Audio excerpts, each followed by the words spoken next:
Labą dieną, mūsų vaikų ugdymas kanalo klausytojai. Smagu kalbėti su jumis aktualiomis temomis, kurias padiktuoja gyvenimas. Šiandieninis pašnekesys daugiau skirtas mokytojam, kuriem tenka bendrauti su tėveliais, kurie nepriima informacijos apie vaiko netinkamą elgesį. Ir tema būtų, kaip kalbėtis su vaikų netinkamą elgesį neigiančiais tėveliais. Tikrai ši tema yra ir ta situacija yra aktuali ir didelis iššūkis tiek mokytojam, tiek neformalaus ugdymo mokytojam, tiek įvairių būrelių vadovam, fizinio lavinimo bei švietimo pagalbos specialistam, kuriem tenka susidurti su tėveliais, kurie nepriima jokios neigiamos informacijos apie vaiko netinkamą elgesį. Ir tai nereiškia, kad jie yra blogi tėvai ar kad jie neatsakingi tėvai. Tai reiškia, kad tėvai turi tam tikrą bloką ir sunku jiem išgirsti tą informaciją, kurią jūs norit perteikti. Ir štai paruošėm tokius žingsnius, kaip reikėtų kalbėti su tėveliais, kad ne tam, kad sugriauti jų turimą skydą, bet tam, kad pakviesti juos į bendradarbiavimą ir kad jie tą turimą skydą nuleistų ir nekovotų su jumis, bet keistusi realia faktinė situacija, taip kaip yra namuose, su kokiais sunkumais jie susiduria. Buvo įdomių situacijų, kai prasidėjo COVID-as Lietuvoje ir kai tenka konsultuoti mokytojus ir tėvelius. Tai buvo ir mokytojų, kurie kreipėsi dėl patyčių, vaikai tyčiojasi iš mokytojų, kurie nemokėjo įsijungti įvairių virtualių platformų, Teams'o ar Zoom'o. Vieni mokytojai nemokėjo, bet jeigu turėjo tarpusavio ryšį su vaikais, paklausė vaikų, vaikai juos pakonsultuodavo ir vaikai tapo kaip bendražygiais, jie kartu sprendė iššūkius. O tie mokytojai, kurie neturėjo ryšio, kurie klasiai naudojo kontrolę ar daugiau tokią, kaip čia, griežtą poziciją ir auklėjo vaikus griežtai, neturėjo susikūrę tokio draugiško, palaikančio santykio, iš vaikų patyrė patyčias. Ir tos patyčios buvo labai žiaurios kai kuriais atvejais. Lygiai taip pat kaip ir tėvai kreipėsi ir sakė, mokykloje buvo nuostabi mokinė ar nuostabus mokinys, visi mokytojai mano vaiką giria, bet kai dabar mes gyvenam namuose, aš negaliu patikėti, kad visai kitas žmogus, visai kitaip elgesi, didžiulė nepagarba mum, atsikalbinėjimas, prastas elgesys ir mes nežinom, ką daryti ir nežinom, kaip padėti vaikui, į pamokas nesijungia, namų darbų neatlieka. Ir kai pasakydavo, tai jūs pasikonsultuokit su mokytoja. Paklauskit, kaip mokytojai turėjo ryšį, kaip kalbėdavosi, kad viskas ten vykdavo gerai, eidavo į pamokas ir darydavo namų darbus. Tai buvo tėvelių, kurie sakė, na jau ne, Sigita, mokytojams mes skambinti negalime. Mes tiek jau jiem esam įvairių sankcijų, reikalavimų, priekaištų išsakę, kad jeigu dabar mes save priduosim mokytojam, tai tikriausiai mokytojai mus paduos vaikų teisių specialistam. Tai vėlgi, ką tai rodo, kad mes kartais daeinam iki tokių kraštutinumų, auklėdami vieni kitus, tėvai mokytojus, mokytojai tėvus, kad pamirštam patį vaiką ir vaiko įgūdžius. Tai kalbėdamiesi su tėveliais, kurie nepriima neigiamos informacijos, pirmiausia, susitvarkykit su nuostata, kad jie nėra blogi, jie tiesiog yra užsidėję skydą, gynybinį skydą, nes nenori pasijusti blogais tėvais ar nenori išgirsti informacijos tos realios apie vaiką, nes atrodo, kad tai yra tarsi į juos pačius, kad jų vaikas blogas arba kad jie yra blogi tėvai. Tai jum, jeigu tėvai taip reaguoja, yra labai gera mokytojam mokymosi platforma. Ir tai nėra apie jūs, kad jūs esat blogi mokytojai. Tai yra apie tai, kad jūs turite ieškoti būdų, kaip kitaip pateikti tėvam informaciją apie jų vaikus, kad jie ją išgirstų ir kad jūs taptumėt bendraminčiais, bendražygiais, kad padėti vaikam. Pirmiausia, tam pokalbiui su tėvais reikia labai gerai pasiruošti. O pasiruošimas būtų labai paprastas. Rinktis informaciją, faktinę informaciją. Nekalbėti, kad jūsų vaikas mušasi. Ne, jūs pirmiausia turit, ir kaip aš sakau, jeigu tai yra pirmokai, pradinukai, rugsėjais, spalis, tai yra stebėjimas. Aišku, jeigu nėra išskirtiniai atvejai ir jeigu vaikai nesielgia žiauriai, neskriaudžia kitų. Tiesiog stebėti situacijas ir fiksuoti. Fiksuoti faktus, susirinkti faktinę informaciją. Ten, pavyzdžiui, pirmadienį, 10 ryto per fizinio lavinimo pamoką netikėtai pribėgo ir pastūmė kitą vaiką, kuris atliko užduotį pirmas. Ir pateikėt faktą ir iškart klausėt tėvų, ar jūs pastebėjote tokią situaciją, ar kažkur matėt vaiką taip besielgiant, ar tiesiog, kaip jūs tai vertinat, ką jums tai sako apie vaiką. Jūs tada sužinosit, koks yra tėvų požiūris, kaip jie vertina tą situaciją, kaip priima, kaip reaguoja. Gal ten sakys taip, labai gerai pasielgė, mokosi, konkuruoja.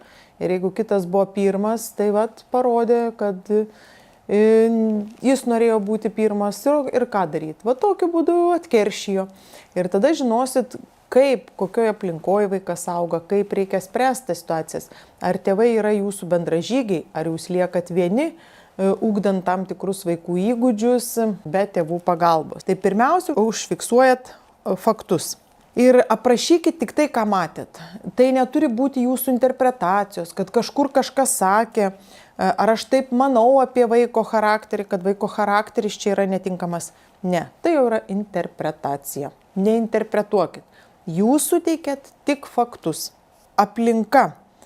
Būtinai tas pokalbis, kuris įvyks, turi būti iš anksto suderintas, neturi būti kitų pašalinių žmonių, tai neturi būti tarp duryje, ar vaikui girdint, ar kitiem vaikam girdint. Pasiruošėt, susirenkat faktus ir būtinai pradedat nuo tokių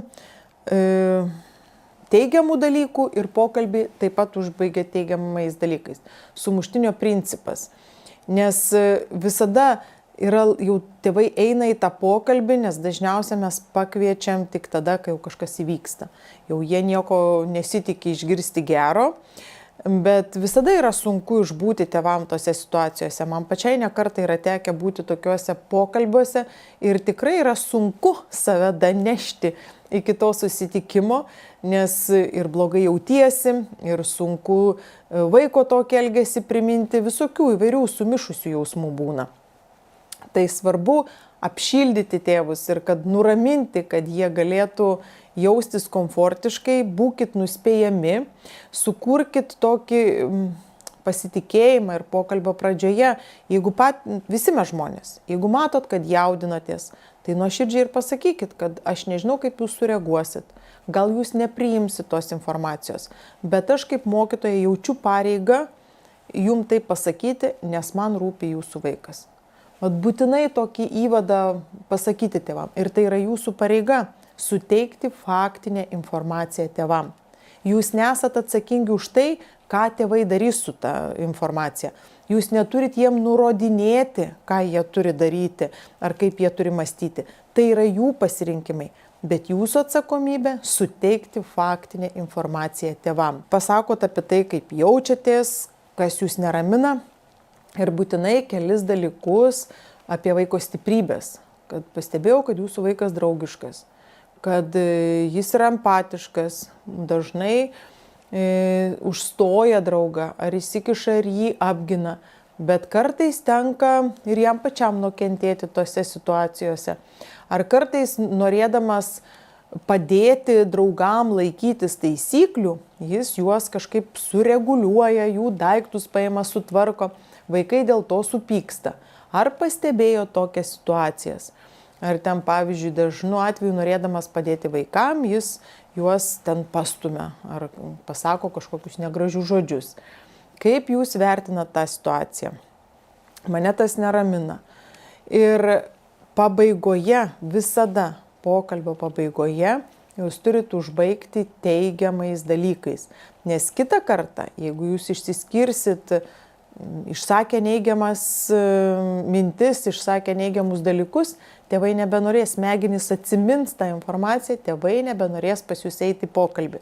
Tiek pradžioje, tiek pabaigoje jūs užbaigė teigiamais dalykais. Ir būtinai pradžioj pripažįstam vaiko stiprybės, kad pavyzdžiui jis yra kūrybiškas, turi gerą humoro jausmą.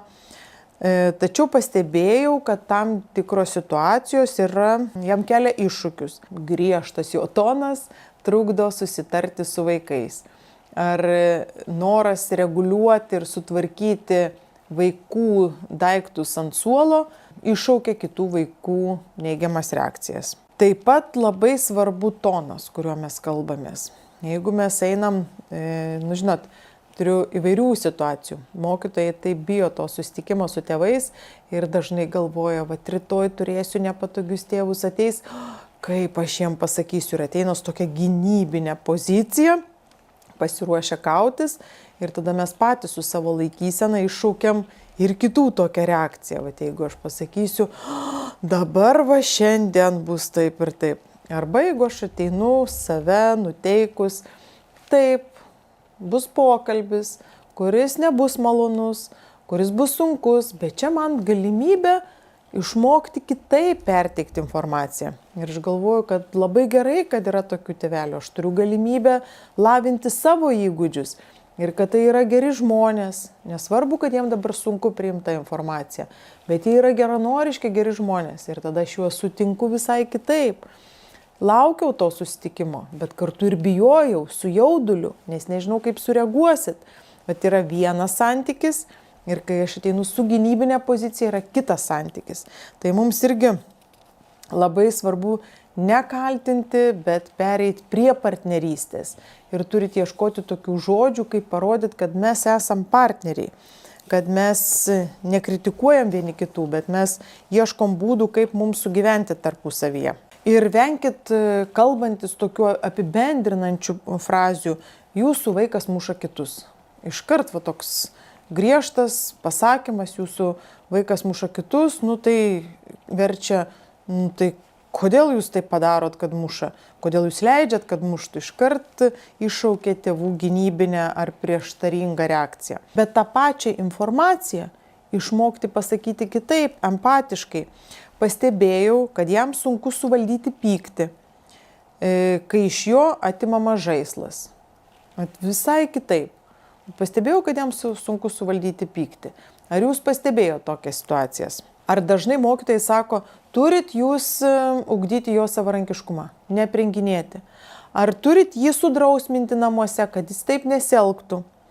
Iškart, turit. Nieko jie neturi. Jie daro tai, kas jiem atrodo geriausia. Kai viena mokytoja pasakė darželinuko tėveliui, kad jūs turit neprenginėti savo vaiko, kad jis būtų savarankiškas.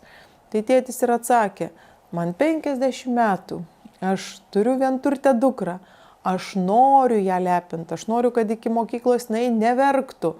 Ir koks čia dabar aš turiu taip daryti. Ne, kiekvienas mes esam su savo istorija, kiekvienas turim savo nuostatas. Ir jeigu aš kategoriškai ateinu ir pradedu auklėti tėvus, jūs turit sudrausminti vaiką. Tėvai tikriausiai drausmina, bet jiem neišeina, nežino, kaip tai padaryti. Jeigu aš ateinu ir sakau, norėčiau pasitarti, kaip mes kartu galėtume jam padėti šioje situacijoje. Vėl yra kitokia prieiga. Ir tada jau mes kalbamės, pasitariam, kad man svarbu, man rūpi jūsų vaikas. Aš nenoriu pasakyti, ką jūs turite daryti, bet aš noriu ieškoti kartu bendro sprendimo. Ir jeigu kategoriškai pasakom, vaikas elgesi netinkamai, jis netinkamai kalba, jis netinkamai elgesi, o tokį tarsi statiškai fiksuojam, kad jis toks yra, pats savaime jau blogas. Bet jeigu aš kitaip pateikiu, mane neramina šis elgesys, nes jis trukdo pačiam vaikui jaustis gerai grupėje.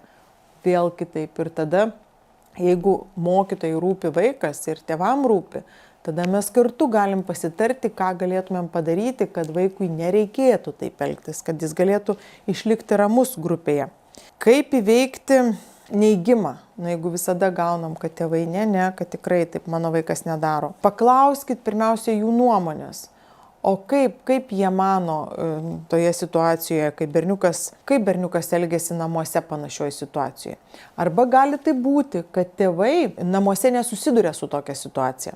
Tai irgi aptarkit ir duokit tėvam laiko, savaitę ar 2, kad jie kartu su vaikais kažkur išeitų, kad vaikas pabūtų žaidimo aikštelėje, ar kad pabūtų tarp draugų ir tėvai galėtų pastebėti jo elgesį. Gali tai būti, kad tėvai tose situacijose nepažįsta savo vaikų ir jiem reikia pabūti, susikurti tokį kontekstą, kad atsiskleistų vaiko tam tikras elgesys tam tikram kontekste. Va tada, kai tėvų mes klausiam, kaip vaikas elgėsi namuose, ar kad jie pastebės žaidimo aikštelėje, tada tėvai jaučiasi, kad jie yra vertinami, kad jų nuomonė svarbi, o nėra tik primetama ta informacija apie vaiko netinkamą elgesį ir tarsi tėvai nuteisiami kartu su vaiku. Ir dar kas labai svarbu, kad kvies tėvelius į bendradarbiavimą, visada tokie pavyzdžiai, kaip tai paveiks patį vaiką. Turimi netinkami įpročiai, kaip paveiks vaiko gyvenimą ateityje, kokių jam gali turėti ateityje sunkumų, su kokiais sunkumais jis gali susidurti, bet taip pat kaip tai gali atsisukti prieš pačius tėvelius. Ir kai tas situacijas pamodeliuoji, tai labiau padeda tėvams suprasti, kad jeigu dabar aš neišugdysiu vaiko savarankiškumo pagrindų, ar vaiko mušimo kitus vaikus nepakeisiu ir nepadėsiu įdėti vaikui tinkamus žodžius į jo lūpas, kad jis ir ateityje tą įgūdį stiprins, lavins ir kai bus suaugęs tik tokį įgūdį turės spręsdamas problemas, kai susidurs su stipresniu už save, tai gali jam brangiai kainuoti. Ir kartu ir tai gali atsisukti prieš tėvelius. Va tada, kai suveda čia ir dabar mūsų reakcija ir tų netinkamų įgūdžių toleravimas ar palaikymas, kaip tai paveiks vaiko gyvenimą ateityje, tada suteikia tėvam drąsos pamatyti tą situaciją ir kitaip reaguoti vaiko veiksmus. Labai svarbu žodžiai. Kaip aš sakau, mes turim vieną instrumentą – kalbą. Ir kokie tai žodžiai. Jeigu mes naudosim, mes kartu galim padėti vaikui. Ką mes galėtumėm padaryti, kad padėtumėm, kokių taisyklių galėtumėm laikytis ugdymo įstaigoje ir namuose. Ir ką jūs galėtumėt namuose pritaikyti, ką mes galėtumėm čia pritaikyti, kad bendrai apsitarti, kad padėt kartu vaikui. Jeigu ir toliau po šitų žingsnių vis tiek tėveliai numatot, kad yra tokia gynybinė pozicija ir vis tiek neigia, kad mano vaikas taip nesielgia, kad mano vaikas taip negali daryti, labai svarbu mokytojams išlikti ramiem, priimti, taip, gali tai būti, kad namuose taip nesielgia, o vaikų grupiai taip elgiasi. Ir labai svarbu brėžti ribas. Kad aš suprantu, kad namuose taip nesielgia, bet mano pareiga yra užtikrinti visų vaikų saugumą. Ir būtinai pabrėžkit, kad vienas vaikas negali elgtis netinkamai ir negali skriausti kitų, kad tai yra tėvų atsakomybė, kad vaikas išmoktų tinkamai elgtis grupėje. Labai aiškiai apibrėžti ribas ir tėveliam įvardinti. Jeigu jie neranda būdų, gal taigi dabar yra grupės įvairiausios, kur tėvai rašo, dalinasi gerosiom patirtim. Galima pasiklausti kitų tėvelių, ką jie darė, ką sakė savo vaikam, kad jų vaikas, pavyzdžiui, kitų nekandžioja. Ar kad jų vaikas nestumdo specialiai kitų vaikų. Taip pat susitarkit dėl stebėjimo laikotarpio. Būtinai aptarti terminus. Dabar 2 savaitės stebim, mes rinksim faktinę informaciją ir jūs rinkit. Po 2 savaičių susitiksim. Padarykit tą situaciją, kad tėvam jinai būtų nuspėjama. Mes nežinom, kaip spręsti ir ką pasakyti, kaip padėti jūsų vaikui.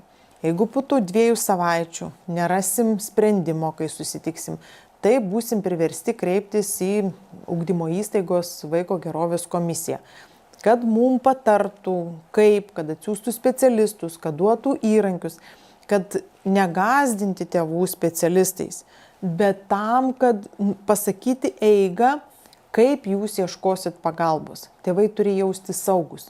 Jūs kartu turite aptarti tą pagalbos planą ir ką jūs darysit, jeigu jum grupiai, tėvam ir mokytojam nepavyks susitarti, kur jūs ieškosit pagalbos.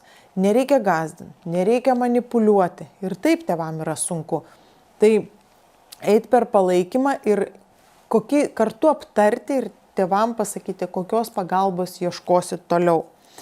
Ir žinoma, jeigu lieka sudėtingas vaiko elgesys ir jūs taikot stebėjimą tas 2 savaitės, būtinai dokumentuokit, fiksuokit, kada kas buvo padaryta ir kai su tėveliais susitinkat, juos informuojat. Ir apie tai labai paprastas būdas, kad ir tėveliai ir jūs pasirašot. Ką aptarė daryti, kad visi pasirašot, kad buvo tėveliai supažindinami. Turėjau tokių atvejų, kur buvo užprotokoluota, parašyta, ką nutarė ir kad tėvai susipažino. Netgi tas toks paprastas būdas, kad pasirašyti ant to, ką čia aptarėm, kartais tėvus įpareigoja ir atskleidžia tą šydą ir kažkaip priverčia susimastyti ir keisti savo elgesį su vaikais. Padaryti tą situaciją, kai užbaigėt pokalbį, būtinai, kad teigiamais dalykais. Ir kaip ten tas pokalbio eiga gali rutuliuotis įvairiai. Bet pabaigoje padėkoti už tai, kad tėveliai atėjo, už tai, kad rado drąsos išklausyti, už tai, kad jūs apsikeitėt informaciją, kad susidarėt pagalbos planą, kaip jūs veiksit, tai yra daug. Nepriimti tėvų neigimą, kad tai yra kažkaip nukreipta į jūs. Tai nėra nukreipta į jūs. Ir jūs nekovokit su tuo ir nesistengkit su visa jėga tam sudaužyti ar kažkaip nukauti tėvų skydą. Ne. Jie patys turi visą tą gautą informaciją pervirškint, per save perleist ir kažkaip priimti sprendimą nuleisti tą skydą ir eiti su jumis į bendradarbiavimą. Taip, žinau, kad kartais mokytojams tenka įlipti į didelio kalno viršūnę. Kad išbandėt vieną būdą, nepadėjo, ieškokit kito. Dažnai mokytojai per greitai nuleidžiam rankas. Pabandėm vieną kartą, nepavyko ir paliekam tą vaiką saviugdai, saveigai. Ne, šito nedarykit. Vieną kartą pasikalbėjot, grįžkit prie to pokalbio, ieškokit kitų žodžių. Stebėkit pokalbio metu, jeigu vyksta tėvų reakcija tokia neigiama. Vadinasi, kažkokį žodį jūs pasakėt ne taip, kur tėvams sukėlė jausmus, kur tai buvo jautru. Tokį paprastą pratimą pabandykim padaryti. Jeigu dabar aš jums pasakysiu, vaikas elgėsi netinkamai, šiandien jūsų sūnus mušė kitus, buvo žiaurus, elgėsi netinkamai, jūs turit jį sudrausminti. Kaip galvojat, kaip jaučiasi tėvai? Ir kitas, lygiai tą pačią informaciją, bet jeigu būtų kitas informacijos pateikimo tonas ar kitaip, man rūpi, kaip jaučiasi jūsų sūnus. Ir šiandien tikriausiai ne pati geriausia diena jam buvo. Jam buvo labai sunku sureaguoti į aplinką. Norėjau pasitarti, kaip mes galėtumėm padėti jūsų sūnui, kad jis mokykloje galėtų išgirsti, pastebėti kitus, kad padėtų savo jaustis gerai ir sėkmingai dalyvautų pamokoje. Jaučiat skirtumą? Yra kitaip. Ta žodžių galia. Nenaudokit, kad jūsų vaikas mušasi. Jūs turite jį sudrausminti. Tai tokios frazės, kurios kaip tik jis visada vėluoja, sukelia tėvam neigiamas emocijas. Daugiau naudokit, pastebėjau, kad vaikui sunku rasti žodžių, kai jis supyksta. Aš matau vaiką, aš suprantu, aš esu empatiška. Pasidalinkite, kas padeda vaikui nusiraminti namuose. Mes klausim tėvų, tėvai gali būti ekspertais. Matau, kad rytai jum yra iššūkis. Gal galime sugalvoti kažkokį planą? Jaučiat, visiškai kitas svoris ir visiškai kita emocija sukuriama ir mokytojas parodo empatiją. Tikrai, manau, po tokių žodžių tėvai norės su jumis bendradarbiauti, norės keistis informaciją, pasakysit ne teoriją, bet konkrečias situacijas, paremtas faktais, tai bus informacija, nuo kurios jūs galėsit atsispirti. Tėvai norės patys ne tą skydą statyti, bet norės skydą nuleisti ir ieškoti bendro sutarimo. Ir žinoma, labai svarbu, kad tėvai jaustųsi saugus ir mokytojai turi užtikrinti grupiai, klasiai visų vaikų saugumą. Ir jeigu per tą pokalbį jūs aptarėt konkrečias situacijas, numatot konkretų veikimo planą ir tėvai pajaučia, kad jums rūpi jų vaikas, tada tikrai jums pavyks sukurti tokį ryšį, kad tėvai nuleistų skydą. Viso to žaidimo ar tos išsakytos minties toks apibendrinimas būtų: ieškokit empatiško priėjimo prie tėvų. Parodykit, kad jūs juos suprantat ir kad jiem nėra lengva surasti tuos sprendimus, bet kartu jūs pasiruošę jiem padėti. Tėvai yra artimiausi žmonės, kurie atsakingi už vaiko elgesį, o ugdymo įstaigos padeda jiem auklėti vaikus. Kviečiame jūs apsilankyti mūsų YouTube kanale Vaikų ugdymas, tapti jo sekėjais. Ten rasite daug nemokamo turinio. Taip pat galite rašyti klausimus. Mes ir toliau ieškosim gyvenimiškų situacijų ir stengsimės jūs pastiprinti, kad lėtai, ramiai, bet tvirtai ir užtikrinant jūs jaustumėtės tose situacijose, kad jūs esate tų situacijų valdytojai ir kad ramiai iš lėto stengiatės padėti vaikam ir jų tėvam. Tai kviečiam apsilankyti YouTube kanale, taip pat turim puslapius www.ugdykim.lt ir www.ugdykimkartu.lt, kur rasit mūsų metodinės priemonės, pozityvios tėvystės platformą, taip pat knygas, metodinę medžiagą, seminarų įrašus ir daug savo naudingos informacijos, bei straipsnius ir informaciją apie vaikų stovyklas vasarą. Kviečiam jaunuolius, vaikus į gamtos erdvę, kur jie galės atskirai nuo mokyklos, atskirai nuo tėvų, bendramžių rate stiprinti savo gyvenimiškus įgūdžius, kurie pravers gyvenime ir padės jiem pasijusti laimingais žmonėmis. Iki kitų susitikimų.